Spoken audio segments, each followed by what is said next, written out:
எல்லாருக்கும் வணக்கம். டிஎன்யூஎஸ்ஆர்பி சம்மந்தமான ஒரு அப்டேட். நம்ம வீடியோக்குள்ளே போகிறதுக்கு முன்னாடி லைக் பண்ணி சப்ஸ்கிரைப் பண்ணிக்கோங்க. பக்கத்தில் இருக்கிற பெல் பட்டனை கிளிக் பண்ணிக்கோங்க. அப்போ தான் நம்ம போடுற வீடியோலாம் உங்களுக்கு உடனுக்குடனே வந்து சேரும். இப்போ வாங்க வீடியோக்குள்ளே போகலாம்.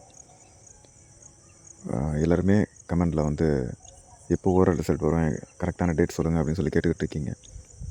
இப்போது டிஎன்யூஎஸ்ஆர்பி தரப்புலேருந்து ஒன்று சொல்லியிருக்காங்க. என்னென்னா, எல்லாருக்கும் பிப்ரவரி மாதம் ஃபிசிக்கல் நடந்தது.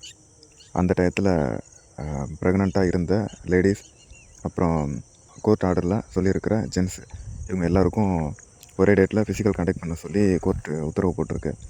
அதுபடி அவங்களுக்கு எல்லாருக்கும் வர 10ஆம் தேதி, அதாவது இது ஆகஸ்ட் மாதம், ஆகஸ்ட் 10ஆம் தேதி அவங்க எல்லாருக்கும் ஹால் டிக்கெட் வரும்.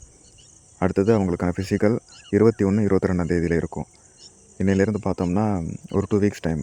அவங்க ஃபிசிக்கல் முடிஞ்சு அதிலேருந்து ஒரு கொஞ்ச நாள் கழித்து தான் நமக்கு எப்படியும் ஓவரால் ரிசல்ட் வரும். கண்டிப்பாக எப்படியும் இடையில சாலிடாக ஒரு மாதத்துக்கு நம்ம ஓவரால் ரிசல்ட் பற்றி நம்ம எதிர்பார்க்கவே கூடாது. ஒரு மாதத்துக்கு கண்டிப்பாக ஓவரால் ரிசல்ட் இருக்காது. ஒரு மாதத்துக்கு அப்புறம், அதாவது September end R October first, அது அப்போ தான் வந்து நம்ம ஓவரால் ரிசல்ட் எதிர்பார்க்கலாம். ஆனால் ஓவரால் ரிசல்ட் கண்டிப்பாக வந்துடும். ஏன்னா இந்த ஒரு ப்ராசஸ் தான், இது வந்துட்டு ஃபைனல் ப்ராசஸாக நினச்சிங்க. ஏன்னா இதுக்கப்புறம் வேறு எந்த பிரச்சனையுமே இருக்காது. இது ஒரு விஷயம் மட்டும்தான் பெண்டிங்கில் இருக்குது. இது அவங்களுக்கு ஃபிசிக்கல் வச்சு முடிச்சிட்டாங்க அப்படின்னா ஓரல் ரிசல்ட்டுக்கு எந்த ஒரு தடையுமே கிடையாது. ஓரல் ரிசல்ட் கண்டிப்பாக விட்டுருவாங்க. எந்த ஒரு தடையுமே இருக்காது. கண்டிப்பாக ஓரல் ரிசல்ட் வந்துடும். யாரும் கவலைப்பட வேண்டாம். எல்லாமே முடிஞ்சிட்டு இப்போ கடைசியாக மிச்சம் இருக்கிறது இவங்களுக்கான ஃபிசிக்கல் மட்டும்தான். இவங்களுக்கு ஃபிசிக்கல் முடிஞ்சிடுச்சு அப்படின்னா கண்டிப்பாக ஓரல் ரிசல்ட் வந்துடும்.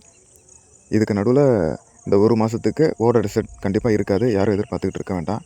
இந்த ஒரு மாதத்தில் நீங்கள் எஸ்ஐ எக்ஸாம் எழுதிருந்தீங்க அப்படின்னா நீங்கள் ஃபிசிக்கல் கண்டினியூ பண்ணுங்கள். இல்லை அப்படின்னா வேறு ஏதாவது வேலைக்கு போகிறது, ஃபேமிலியை பார்த்துக்கிறது, அந்த மாதிரி இருந்துக்கோங்க.